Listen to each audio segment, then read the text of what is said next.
ईचागढ़ से कोई भी काम का शुभारंभ आंदोलनकारी भूमि से ही किया जाता है।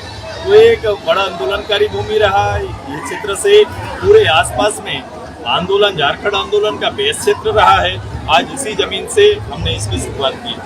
जैसे कि गठबंधन में चुनाव लड़ने का बातें हो रही है, उधर हरिलाल महतो जी ने पिछले 5 सालों से लोगों के बीच में, लेकिन बीजेपी के द्वारा कहा जा रहा है कि नहीं हम चुनाव लड़ेंगे।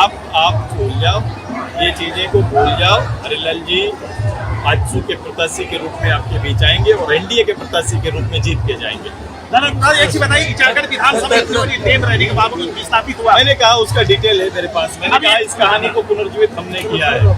इस कहानी को उस परिस्थिति में जब इसके बारे लोगों ने सोचना बंद कर दिया था, वहां से लेकर उस परिस्थिति में लाया। बीच के कार्यकाल में इनके ऊपर ध्यान न देने से कहीं न कहीं आज के दिन में फिर से एक निराशा आई है। उस निराशा में आशा भरकर फिर सुदेश महतो आपके बीच आएंगे। मैं छोटा सा आपसे क्वेश्चन करना चाहता हूँ। ईचागढ़ विधानसभा एक दशक में नक्सल प्रभावित क्षेत्र थे, लेकिन इस समय पर इस दशक में हाथी का बहुत क्षेत्र माना जाते हैं। मैं हर समस्या से वाकिफ हूँ। ईचागढ़ की हर समस्या से वाकिफ हूँ। हाथी का समस्या हो सकता है, और भी बहुत सारी समस्या है। रोजगार का समस्या है, भागीदारी का समस्या है। ईचागढ़ को फिर से अपने पैर पर खड़ा करना मेरा संकल्प है और इसकी तैयारी हम लोग कर रहे हैं। सबसे प्रमुख कार्यकर्ता हमारे दल में चूल्हा प्रमुख है।